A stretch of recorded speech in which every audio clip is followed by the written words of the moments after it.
बंगाल चुनाव नतीजे को लेकर राजनीतिक बयानबाजी तेज हो गई है। हल्द्वानी विधायक सुमित हृदयेस ने ममता बनर्जी पर निशाना साधते हुए कहा कि उनकी हार अहंकार की राजनीति का परिणाम है। उन्होंने कहा कि कांग्रेस के साथ किए गए व्यवहार का जवाब जनता ने चुनाव को दे दिया है। बीजेपी की जीत पर विधायक ने कहा कि पार्टी ने बंगाल में अपना परचम लहराया और आने वाले समय में बेहतर काम करेगी।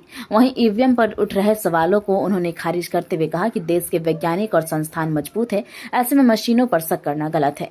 घुसपैठ के मुद्दे पर भी उन्होंने राज्य सरकार को जिम्मेदार ठहराया। साथ ही कहा कि इस चुनाव में मोदी फैक्टर साफ नजर आया है। प्रधानमंत्री नरेंद्र मोदी की रणनीति बीजेपी की जीत में अहम रही। जैसी करनी वैसी भरनी। ममता बनर्जी जी अहंकार में, गलतफहमी में जी रही थी। उनको कायदे से कांग्रेस और सीपीआई के साथ अगर शायद अलायंस करती तो आज ये परिस्थिति नहीं है। कितना वोट परसेंट डिफरेंस है? 2.5-3%।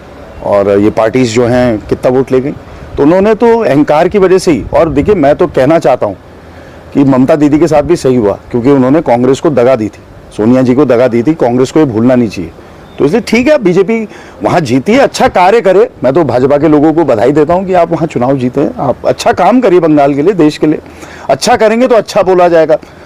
और फिर प्रश्न चिन्ह कुछ लोग ईवीएम पे उठाते। देखिए, मैं तो मानता हूँ ईवीएम फेयर एंड स्क्वायर है, लेकिन फिर भी कल मैंने एक लाइव करा था। मेरा ये मानना है कि इलेक्शन कमीशन ऑफ इंडिया या भारत सरकार, हमारी आईआईटीज हैं, विदेश में कई सारी यूनिवर्सिटीज़ हैं, मैंने उल्लेख भी करा था, आप उनको दे दीजिए ईवीएम और वैज्ञानिक तौर से वो बता दें कि साहब है ही नहीं इसमें, तो कुछ लोगों की जो शंका है वो दूर हो जाएगी। मेरा ऐसा मानना है। बाकी केरला में कांग्रेस की सरकार बनी है, उसके लिए बहुत बधाई। तमिलनाडु में इतिहास रचा गया 50 साल बाद कि डीएमके या एआईडीएमके के अलावा किसी ने सरकार बनाई, तो साउथ के सुपरस्टार विजय जी को भी बहुत बधाई। और असम हम लोग हारे हैं, वो हार हमें स्वीकार है, जनादेश स्वीकार है, और मेहनत करने की बहुत आवश्यकता है। और उत्तराखंड और उत्तर प्रदेश के भी चुनाव आ रहे हैं। अब देखिए, लोकसभा में भी तो परिस्थितियां बदली थी ना। परिस्थिति बदलने में समय नहीं लगता है।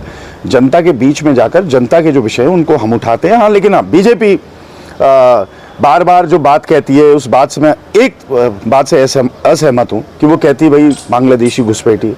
अरे, आपकी 12 साल से केंद्र में सरकार है, सरहदों की जिम्मेदारी केंद्र की सरकार की है। घुसपैठी आ रहे हैं तो कैसे आ रहे हैं? ये तो आपकी कमी है। और कहाँ है सत्यापन? कितनी बारी हो चुका है।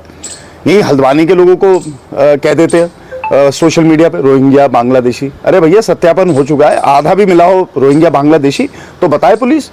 तो ये जो इनकी लाइन है, कम्युनल लाइन है, और धर्मनिरपेक्ष जो भारत की आज़ादी की लड़ाई करी थी सब लोगों ने, मेरे ख्याल से कहीं ना कहीं ये जो वातावरण नफरत का बन चुका है, कहीं ना कहीं उस आज़ादी की लड़ाई को धूमिल कर रहा है। नहीं, मोदी जी का फैक्टर तो चल ही रहा है। जब नतीजे उनके पक्ष में आ रहे हैं तो मैं कैसे कह दूं मोदी जी नहीं कर रहे। मोदी जी का देखिए, उनकी इलेक्शन जो मशीन है, पेशेवर तरीके से वो सीखने योग्य एक चीज़ है कि वो इलेक्शन कैसे कर रहे हैं। लेकिन जो ईडी है, सीबीआई है, इलेक्शन कमीशन है, ये अनुसांगिक संगठन जब भारतीय जनता पार्टी के बन जाते हैं, तब लोकतंत्र की जो हत्या का विषय आता है, तभी वो विषय उठता है। लेकिन हाँ, चुनाव रणनीति, चुनाव में क्या बोलना है, किस सभा में क्या कहना है। और इस बारी तो मैंने देखा मोदी जी ने बिल्कुल भी ममता बनर्जी को टारगेट नहीं करा। पिछले चुनाव में तो दीदी दीदी दीदी हो रहा था। इस बारी उन्होंने भी बड़े केयरफुली अपनी प्लानिंग करी। तो ठीक है, अब देखिए परिणाम आ गए हैं। जो जीते हैं उनको बधाई, और जो हारे हैं वो अवश्य कुछ ना कुछ सीखे होंगे। ठीक।